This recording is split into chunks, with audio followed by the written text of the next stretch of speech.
All right, everybody, please welcome to the Levi's Lounge, Joe Satriani.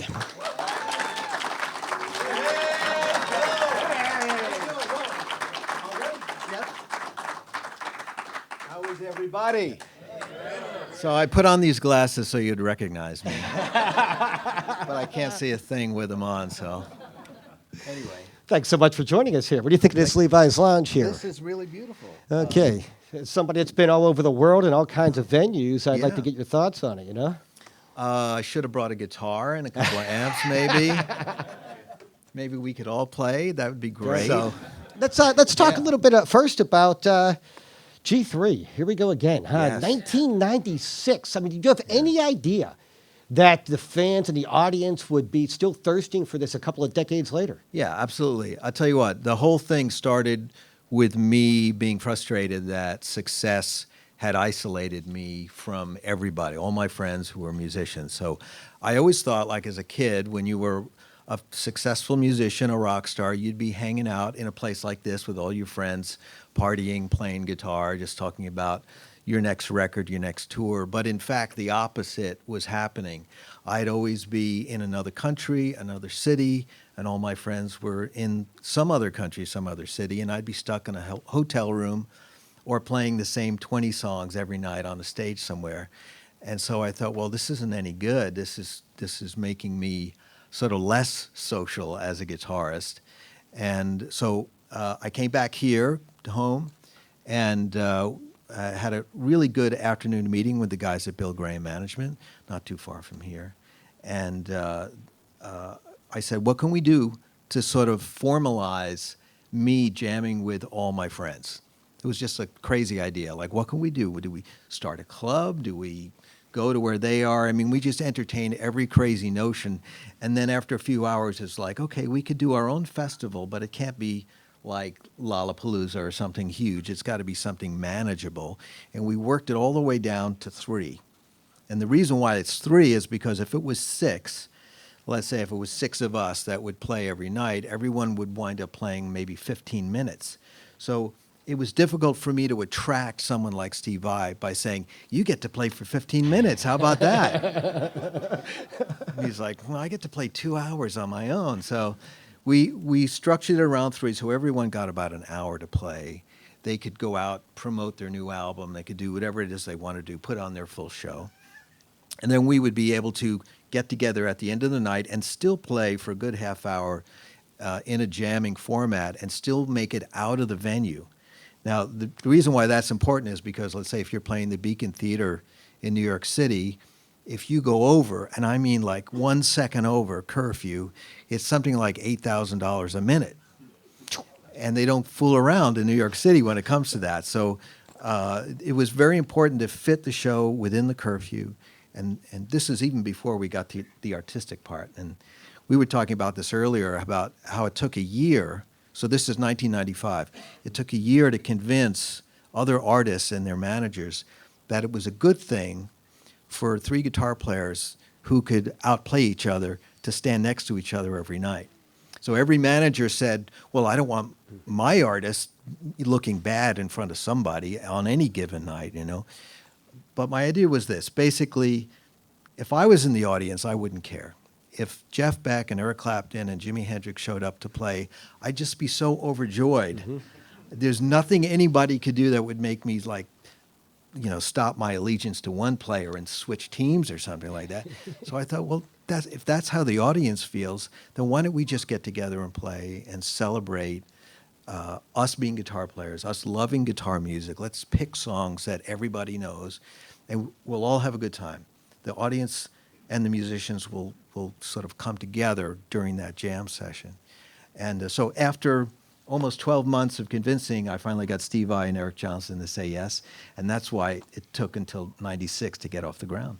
Now, it's been a couple of decades, and, you know, I imagine if I could play guitar, I'd be like, man, I want to be invited on this so bad. Yeah. Has there been a transition from you inviting people to a line of guitarists that want to be part of this G3 that you're hoping to get to this year, next year, and the following year? Yeah, well, here's the thing. You might be able to imagine this. It's easy for me to sit here and say, I got a great idea. all of us are going to go on tour, and it's going to be great, and we can play wherever we want. And obviously, that'll never happen because, let's say, if I'm in charge of this thing, we can only play where we're invited. And so who invites us to these places is local promoters. So that means you have to go to the local promoter and say, I got this idea. I got these 50 people. Nobody knows who they are, and we're just going to all show up and play. And the promoter says, no, thank you. It looks like I'm going to lose money that night.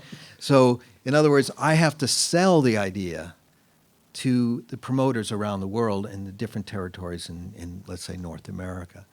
And so we would come up with ideas, maybe 6, 7 different G3 ideas, and with multiple, different partners.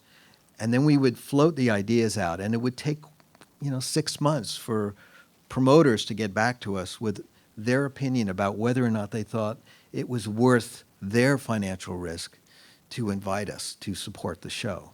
It's just that's sort of part of the music business that we don't really talk about, but that's really what it is.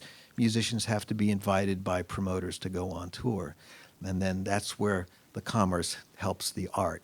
So sometimes I'd come up with these great ideas, and the promoters would say, sorry, don't like that guy. He trashed the dressing room last time, or whatever reputation, or they don't think they're popular enough, or whatever. So we have that to deal with. And then there's the personalities where, in my innocent point of view, I think, well, I'll just get this person, and it'll be exciting. And then I find out the two of them don't like each other. Yeah, right. And so there's that too. So we faced everything, but still, what keeps it going, I think, is the fact that I'm just like everybody here. I'm in the audience, and I'm thinking, wouldn't it be great if they would just drop their guard and just get on stage and play together? Mm-hmm. That's the most exciting thing when you're in the audience. So let's make that the show. So this year it's John Petrucci, who I believe it's his 6th time I think so. doing a G3. Yeah. It's hard to keep track of, but I believe he holds the record for the most invites. He might. He and Steve Vai, I think, are probably neck and neck, but somebody out there does somebody probably know knows. for sure? And Yes.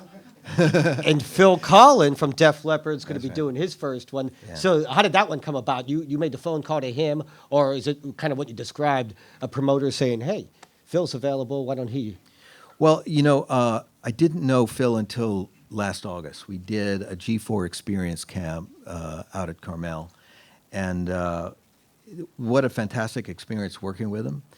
The G4 experience, it's like a 5-day total immersive guitar camp, and I bring along 3 other guitar players to sort of instruct from the bottom up all of the students that come, because some of the students are beginners, some of them are professionals, some of them are just enthusiasts.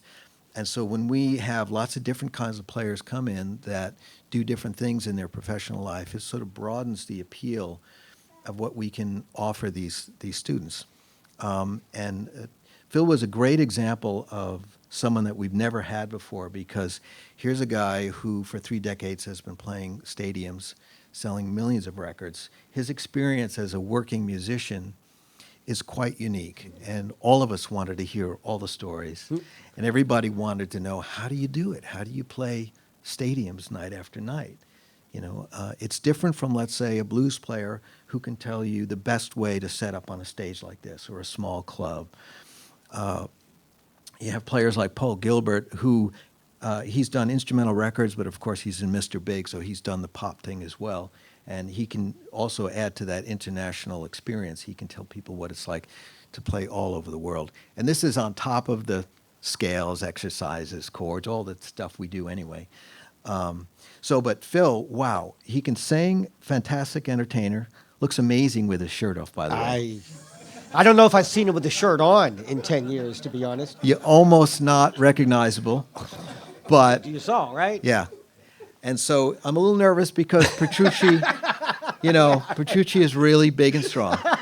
He could probably lift me and Phil up and twirl us around. And, Phil is really cut. So I'm just going to be like this, hat, a fully clothed.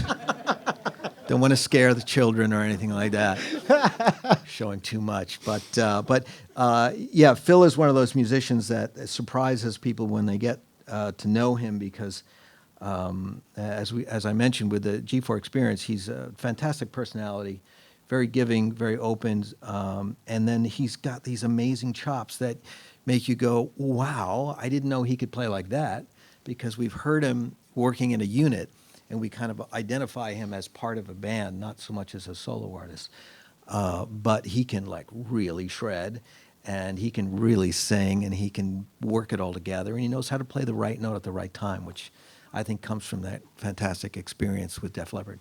It's interesting when I look at touring itineraries, and most bands you'll see maybe a back-to-back, then there's a third night off.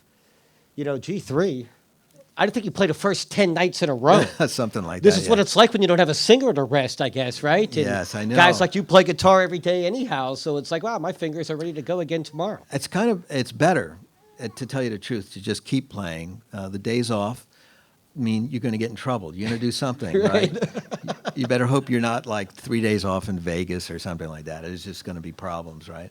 But yeah, this singing, that's tough. I mean, singers have a rough job. I think singers and drummers have the toughest time. The drummers, obviously, they expend the most amount of energy. And but singers, I don't know how they do it. You know, it's really tough. Especially, like take Sammy Hagar, when he sings a song, he goes right to that 100% mark. You know what I mean? And he gives 100%. So you can't really, expect him to do that 7 nights in a row. Mhm. You know, he's got to have some nights off to rest the vocal cords.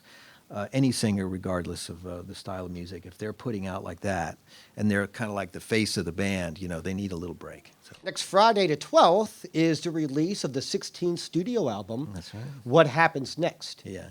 But first, let's talk about the fact that you did it at Sunset Studios. Mm-hmm. So even for somebody like you, that's the first time you recorded in that famous studio. Yeah, yeah. We weren't supposed to record there. We were sort of slated to go back to Skywalker and then finish up at Sammy's studio. But right before I was getting back from Asia, I found out that Chad's schedule with the Chili Peppers, because they were doing a lot of makeup shows from the previous year, had sort of conflicted with our recording schedule. And he actually said, I can't do the record.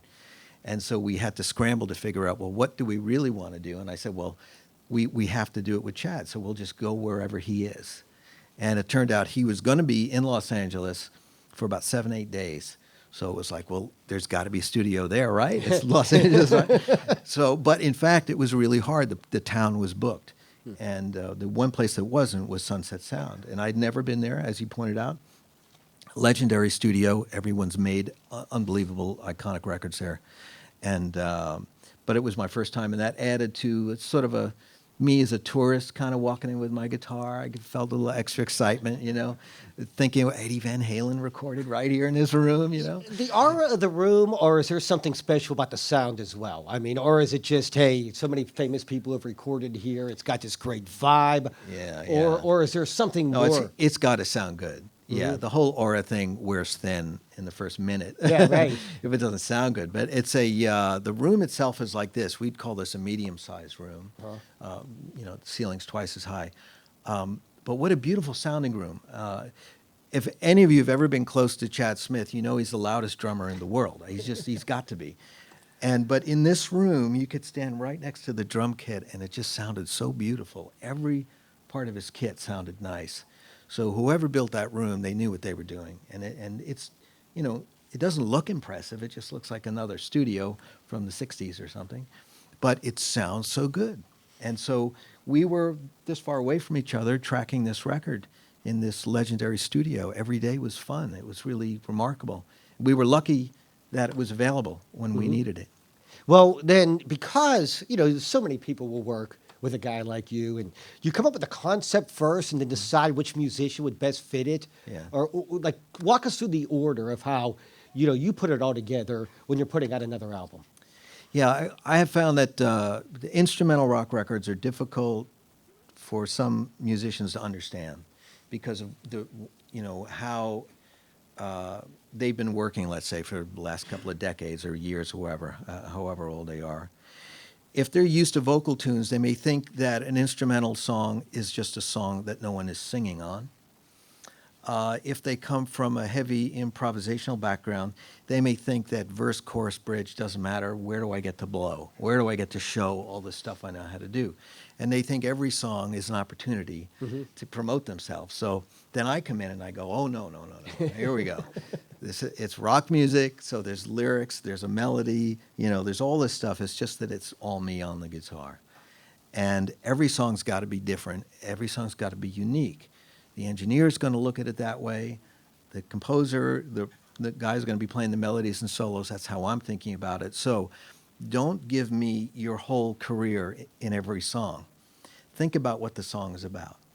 And, if the song is about energy, then give me energy. If the song is about cherry blossoms and failed romance and strange memories and dreams, then play appropriately for the song, so that when you get someone's listening to 12 instrumental songs, they hear distinct stories coming at them, different sounds, different techniques of playing.